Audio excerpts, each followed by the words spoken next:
Hey, I haven't talked to you guys here for a while, and I thought you should know why. I moved. Moving is actually number 3 in the top most stressful things in your life. Number 2 is divorce. And number 1 is death of a loved one. And having just moved, I can tell you with certainty that number 3 can often be the cause of number 1 and number 2. Now this might sound silly, especially considering all that's going on in the world, but the motive for murdering one's spouse can never be taken lightly, which is why moving is number 3 on the list. It's not that my husband wasn't helpful with the move, it was that he was too helpful. For instance, when we were packing boxes, he put the living room pillows in with the bedroom comforter. And I'm sure he was thinking, hey, these are all soft things, let's put them in a box together. But I was thinking, what are you, crazy? You can't pack living room stuff with bedroom stuff.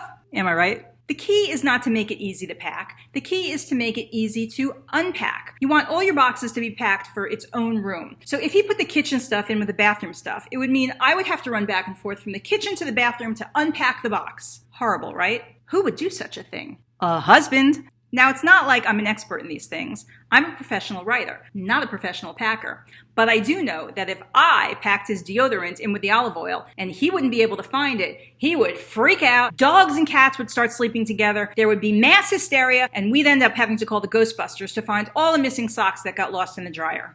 Really. The other thing we had to do was use a Sharpie and write the name of the room that the box was for in big letters so the movers would know where to put it. Seeing that my plan of action could devolve into chaos, I took him aside and womansplained to him the strategies for packing boxes that he was obligated to comply with. He looked at me like I had 2 heads and I was on the train to Crazy Town. Then he said he wouldn't be able to remember all the rules and I should just pack all the boxes myself, which was fine with me, even though it took a lot more time since it was just me doing the work. But I didn't resent him a bit, and I only smiled a little when I put his deodorant in with the olive oil.